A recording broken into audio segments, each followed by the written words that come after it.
Service, and here are 6 tips for the perfect lawn. We serve Maury and Williamson County and surrounding areas, and we would love to have your business.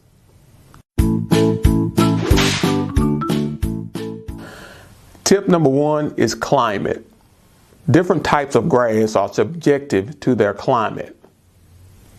There are 2 types of climate. There's warm climate and there's cool climate. Likewise, there are 2 categories of grass. There is the warm climate grass and there's cool climate grass. Here in the Middle Tennessee area, we have very cool winters and very warm summers. So we are a transitional climate. Which brings us to tip 2, types of grass. There are about 40 varieties of grass, but there are 5 that are suited for this area.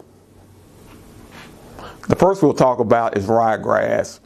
Ryegrass is a good blending grass. If you have bald spots in your yard, or you need to fill in the area, or you need new growth to be placed where something has destroyed your grass, ryegrass is a good choice for that. Now, ryegrass is a cool weather grass, but the only problem with fescue grass is that it has a low drought tolerance and may need watering from time to time. The next grass is Kentucky bluegrass. Kentucky bluegrass is very popular around this area, but it is a cold climate grass, but it may require more attention than others on this list. The next grass is Bermuda grass. Bermuda is a very hardy grass and it withstands high traffic. It has a high water drought tolerance. Bermuda grass is a very dominant grass and has a tendency to overtake any other grasses in your lawn. But the plus side of that is it's able to take over weeds as well. It will smother out weeds. It has a very high drought tolerance. It doesn't need a lot of water and is very good for this area. The next grass is Zoysia grass.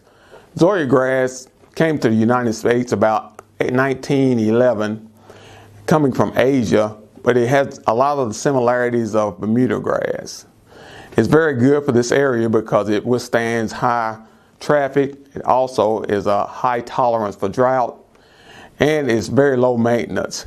And like Bermuda grass, it has a tendency to take over wherever it's planted. So therefore it's good for destroying weeds and for making a green plush lawn. Now the most popular grass in this area is the tall fescue. You'll see the tall fescue in a lot of sports fields and a lot of people's yards because it's very high drought tolerance. Fescue grass is resistant to high traffic and it's very low maintenance grass. So for this area, fescue grass is one of the more popular grasses used. If you plan to water your lawn, you need to determine that at the beginning of the cutting season. Once you start watering, you need to continue. The tall fescue, Bermuda, and Zoysia grasses need very little watering because they have a high tolerance for drought. Now the Kentucky bluegrass and the ryegrass may need more watering because they are cold climate grasses and have a very low drought tolerance.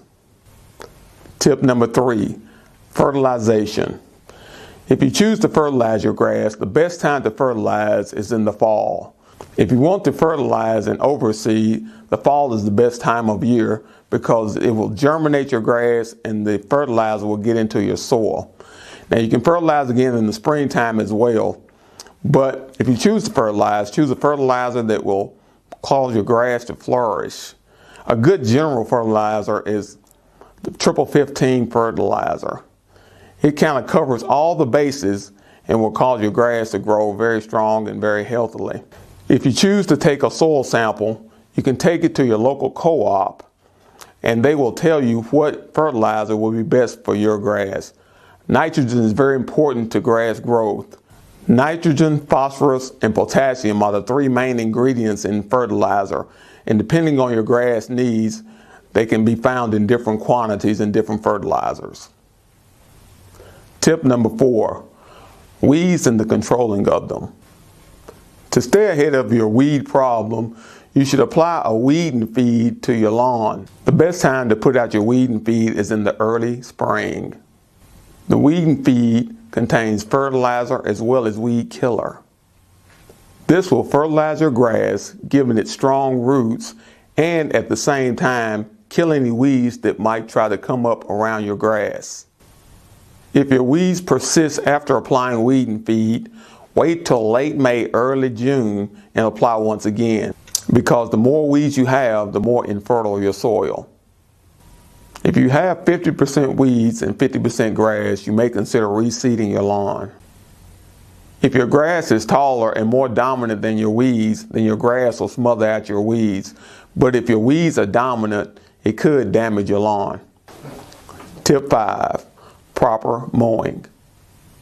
When mowing your lawn, you should keep in mind that your grass grows as tall beneath the soil as it does above the soil.